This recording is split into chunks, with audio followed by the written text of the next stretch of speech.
ప్రియమైన దేవుని పిల్లలారా, ప్రభువైన యేసుక్రీస్తు వారి పేరట మీ అందరికీ వందనాలు. ప్రభువు పేరట మీ అందరికీ శుభములు, దీవెనలు కలుగును గాక. ఈ ఉదయకాలం పరిశుద్ధ గ్రంథము నుండి దేవుని వాక్యాన్ని చదువుకుందాము.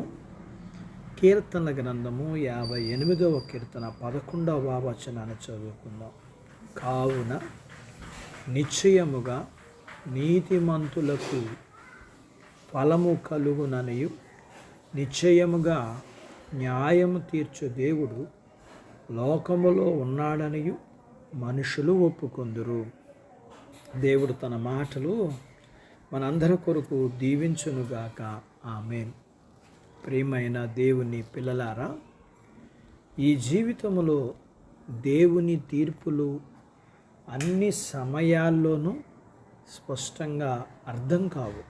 ఎందుకంటే చాలా సందర్భాల్లో ఒక సంఘటన అందరి జీవితాల్లోనూ ఒకే మాదిరిగా జరుగుతుంది. ఈ జీవితం అనేది ఒక శిక్షణశాల మాత్రమే.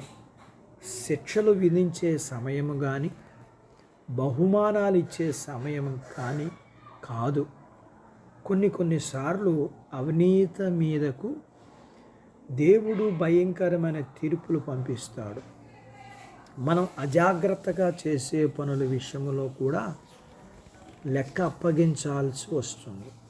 అలాగే నీతిగా జీవించినందుకు కూడా కొన్నిసార్లు ఈ లోకంలో దేవుడు మనకు బహుమానాలు ఇస్తాడు. ముఖ్యంగా నిర్మలమైన మనస్సాక్షినిచ్చే దేవుడు మనలో మనల్ని ఆనందింపజేస్తాడు. ఇది అన్నిటికంటే కోరదగిన ప్రతిఫలము.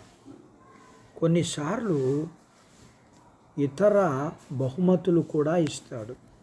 ఎందుకంటే దేవుడు ఎవరికీ రుణస్థుడు కాడు.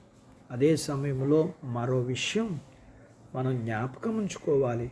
నీతిమంతుల కొరకు ఆయన సిద్ధం చేసిన అసలు బహుమానం మాత్రమే రాబోయే జీవితంలోనే ఇస్తాడు. విశాల దృక్పథములో ఆలోచిస్తే పరలోక రాజ్య పాలన ప్రారంభం అయ్యే వరకు గొప్ప న్యాయాధిపతి ఉనికిని ఈ లోకంలో మనం గమనిస్తాం. ఆయన భూమి మీద ఉన్న రాజ్యాలకు తన తీర్పు ఇస్తుంటాడు. నీతిమంతులు నియంతల సింహాసనాన్ని మొక్కలు చేస్తాడు. దుష్ట కార్యాలు చేసేవారిని దండిస్తాడు. రాజ్యాల చరిత్ర మనం చూస్తే మనం జాగ్రత్తగా గమనిస్తే దేవుని తీర్పు తీర్చే హస్తాన్ని మనం చూస్తాం. నీతి పరిపాలించే రాజులు పైకి లేపబడ్డారు. దుష్ట పరిపాలన చేసే రాజులు, నాయకులు సరైన తీర్పులు అనుభవించారు. వారు దౌర్జన్య అధికారాలు చివరికి అంతం అయిపోయాయి.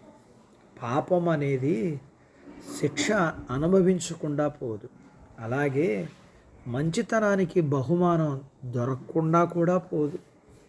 సర్వలోక న్యాయాధిపతి న్యాయం జరిగించుతాడు.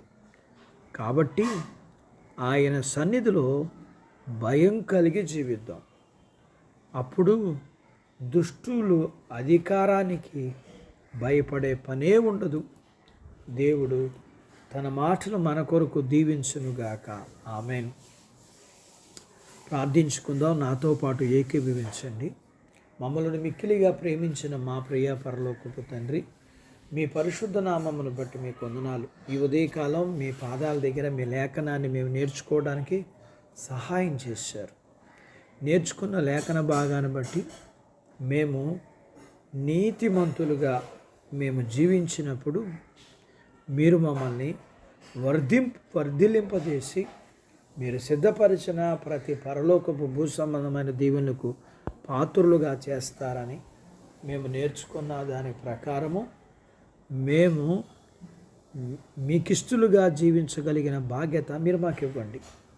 మీ పిల్లల్ని మీరు దీవించండి. చిన్న బిడ్డలను, యవనస్తులను, వృద్ధులను, స్త్రీలను, పురుషులను దీవించండి.